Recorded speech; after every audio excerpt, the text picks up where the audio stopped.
د حکومت او طالبانو ترمنځ بین الافغاني خبرې شروع شوي، څنګه چې تاسو ترمنځ یې څه ویل شوي ټول حال راسره دې ویډیو کې کتلی شئ. خو که چیرې مو زموږ چینل نه وي سبسکرایب کړی، مخکې له ویډیو زموږ چینل سبسکرایب کړئ. درنو لیدونکو سلامونه او وخت مو بخیر. افغان حکومت او طالبانو د بندیانو پر موضوع خبرې پیل کړې. د بندیانو د خوشي کولو موضوع د افغان سولې لپاره یوه مهمه خو جنجالي موضوع ده.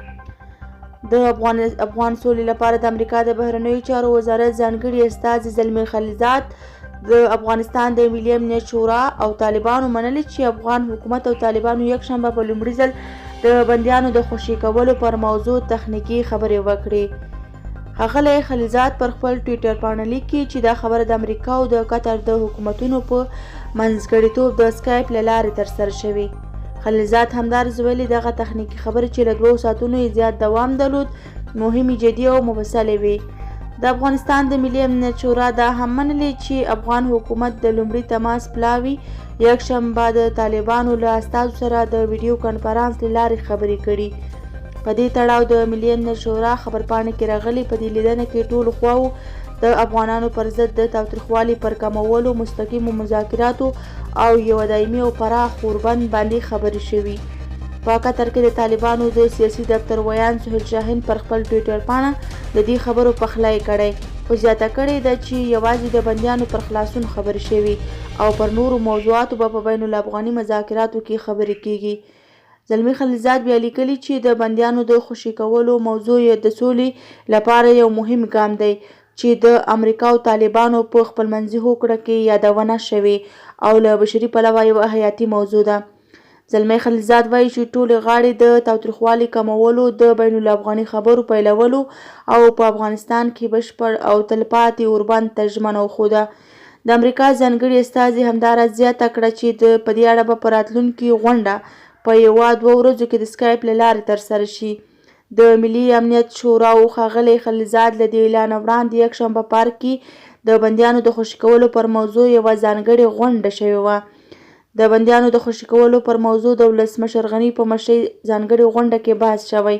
په دې غونډه کې چې ولسمشر غني مشري کړې پریکړه شوې چې د کورونا وایرس د مخنیوي لپاره به یو شمېر بندیان له زندانونو خوشي کیږي. خو افغان حکومت لا نه دی ویلی چې کورونا وایرس له کبله د نوې طرحې له مخې به کوم بندیان خوشي کیږي او د خوشي کیدونکو بندیانو د شمېر په اړه یې څه نه دي ویلي. د افغانستان د زندانونو د چارو تنظیم ادارې مشر احمد راشد توتاحل په کابل کې یوې خبري غونډې ته ویلي چې د زندانیانو په اړه تر اوسه بېلابېلو امنیتي، حقوقي او روغتیایي کمیټو او کابینو بحث کړی او د دې ټولو بنسټونو د بندیانو د خوشي کولو وړاندیز کړی. طالبان ټینګار کوي چې له امریکا سره د دوی د خپلمنځي هوکړې له مخې باید لومړی د دوی 15,000 بندیان خوشي او بیا باید دا ډله بین الافغاني خبرو کې ګډون کوي. خو افغان حکومت وایي چې بندیان خوشي کولو واک له دوی سره دی او دوی له امریکا سره داسې کومه هوکړه نه لري. د حکومت دریځ دا دی چې طالب د بندیانو له خوشي کېدو مخکې باید په ټول هېواد کې تاوتریخوالی کم کړي. افغان حکومت همدارس زیاتوي او د دې خبرې تضمین غواړي چې خوشي کېدونکي طالبان به بیرته د جګړې ډګر ته نه ستنیږي. خلیلزاد وایي چې د افغان حکومت او طالبانو ترمنځ د بندیانو د خوشي کولو پر موضوع لومړی ځل تخنیکي خبرې شوي. امریکایي چارواکي بیا پر دواړو خواو غږ کوي چې دا موضوع د ژر تر ژره حل او دواړه لوري د خپل منځو کې خبرو ته کینی. د افغان سولې لپاره د امریکا د بهرنیو چارو وزارت ځانګړي استازي په وروستیو ورځو کې بیا ویلي چې د طالب بندیانو د خوشي کولو وخت را رسېدلی.